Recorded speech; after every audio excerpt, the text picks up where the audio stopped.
Columbines or Aquilegia are among the most distinctive and elegant perennials in the spring garden, known for their unique bell-shaped flowers and spurred petals.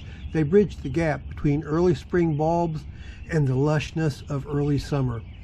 Each bloom features 5 petals that extend backward into long, nectar-filled spurs, and 5 colorful sepals that resemble petals.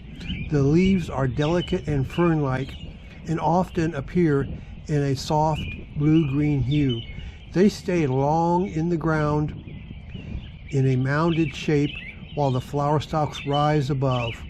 Because of these long spurs, they are primary food for the long-term pollinators like hummingbirds and hawk moths. Columbines are relatively hardy, but have specific preferences to look their best. If you want to extend the blooming season, snip off the loaded flowers. However, if you want the plants to return next year, leave the flowers to drop the seeds. And remember, they are short-lived perennials, which will only live, 4 or 5 years, I think. So if you cut off the flowers, you won't get seeds. So I've never cut off flowers. You may notice winding white lines in the leaves, and this is caused by leaf miner larvae. While it looks unsightly, it rarely kills the plant, and you can snip off the affected leaves to keep the plant looking tidy if you want. And I have seen leaf miners in the past, but I don't do anything about it. And they look stunning. Columbines look stunning when paired with lupines and phlox or ferns, as these plants enjoy similar soil conditions and provide beautiful contrast in texture. Columbines are excellent for adding a wild cottage garden feel to any landscape, and since they cross-pollinate easily, you might find new, unique color combinations propping up in your garden each year. Columbines are rewarding because they are relatively low maintenance once established, and you can plant nursery bought columbines in the early spring or fall. And if growing them from seed, sow them directly in the garden in late autumn or early spring, as the seeds require a period of cold stratification to germinate. I've planted both pots from a local nursery and seed, and had equal luck with both of them. They thrive in partial shade, especially in areas with hot summers. While they can handle full sun in cooler climates, dappled sunlight or morning sun with afternoon shade keeps the foliage from scorching. They prefer well-draining, loamy soil. They are susceptible to root rot if left in standing water, so avoid heavy clay soils unless you've amended them with organic material. Keep the soil consistently moist but not soggy, and once established, they are somewhat drought tolerant, but they will bloom better and stay greener with regular watering during dry spells. And apply a thin layer of mulch around the base to keep the moisture and the roots cool.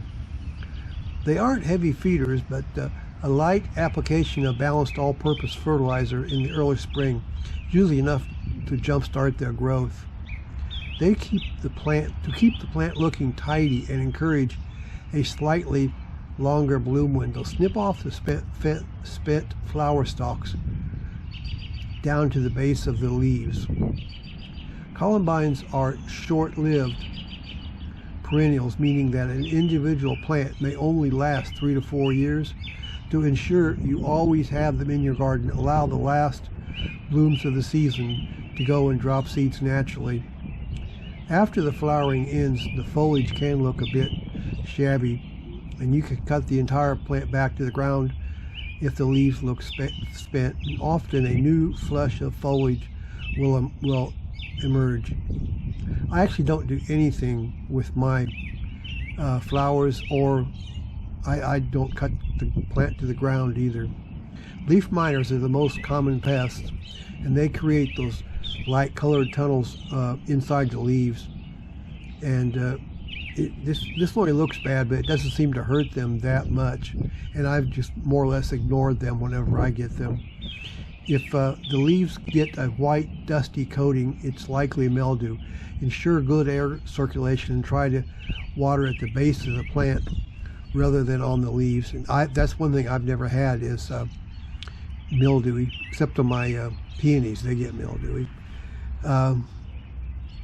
Because columbines have delicate, airy stems, they look fantastic when planted among sturdy perennials. They pair beautifully with clematis vines or climbing nearby lupines or bleeding hearts, which share their love for a soft light of a spring morning. So that is everything about columbines and how to grow them and how to raise them. And if you like this video, can you please subscribe to my channel? It really encourages me to keep on making more videos like this, and I would really appreciate it if you would like and subscribe to this video. And thanks a lot, and I will talk to you next time. Bye.